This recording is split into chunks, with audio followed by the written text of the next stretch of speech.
On the desolate world of Tatooine, Obi-Wan Kenobi knew there were two potential Jedi Knights left.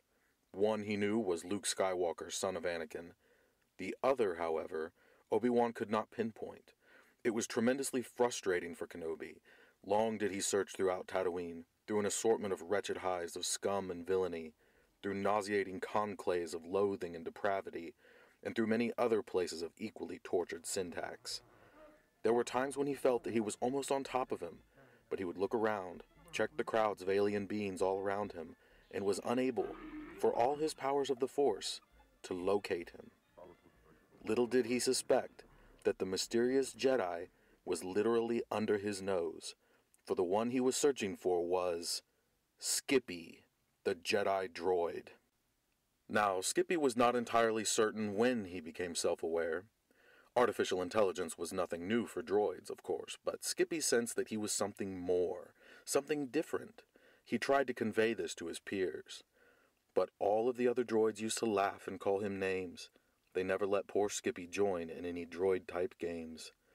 One day, however, while Skippy was serving drinks for his angry and vicious master, Jabba the Hutt, a passing bounty hunter banged into him.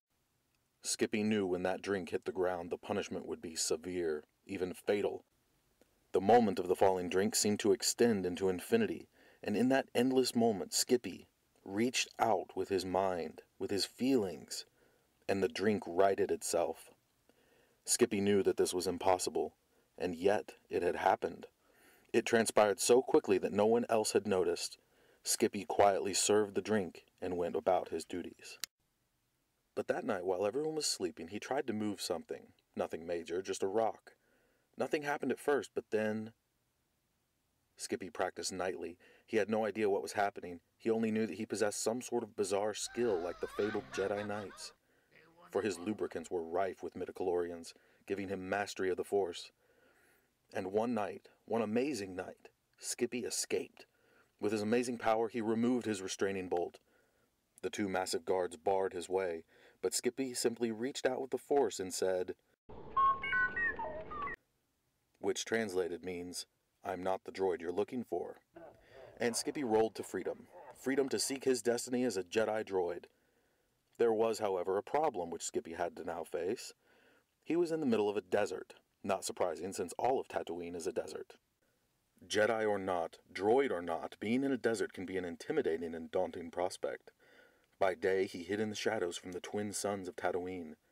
Although no matter how hard he tried, he could not hide from the fact that binary stars have no planets due to their massive gravity wells, but we won't get into that. He hid from the Sand People from Tusken, but poor Skippy began to wear down. He became filthy, encrusted with dirt, sand working into his innards. His power cells were draining, and slowly he came to realize that even though he was a droid of destiny, it might be that he didn't have the opportunity to find it. And then one day, his destiny found him. Under ordinary circumstances, he would have endeavored to hide from the Jawas, but he knew he had little choice. He wasn't going to be able to last much longer on his own. So Skippy let the Jawas spot him. They cleaned him as best they could, and Skippy decided that he would stay aboard the transport for a while, knowing he could escape at any time. And then one day he met two droids.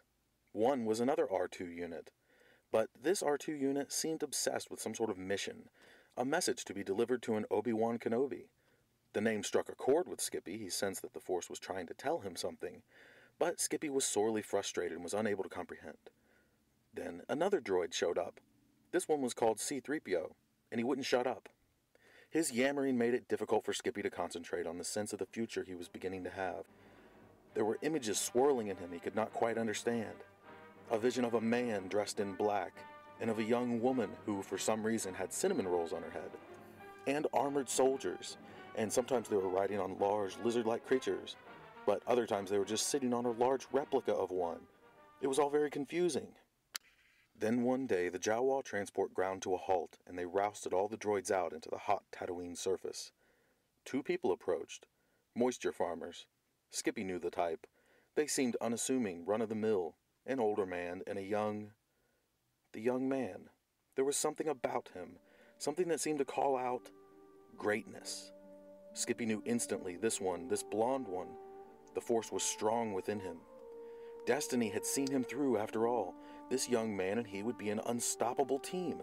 They could defeat the Empire, return the galaxy to peace, cause the Jedi to rise once more to their glory. The one called Owen was busy having his ear bent by that talky 3PO unit. Scipio nudged a thought into Owen, a thought that said, "I am the droid you're looking for." Well, come on, Red, let's go! And as Skippy rolled towards his destiny,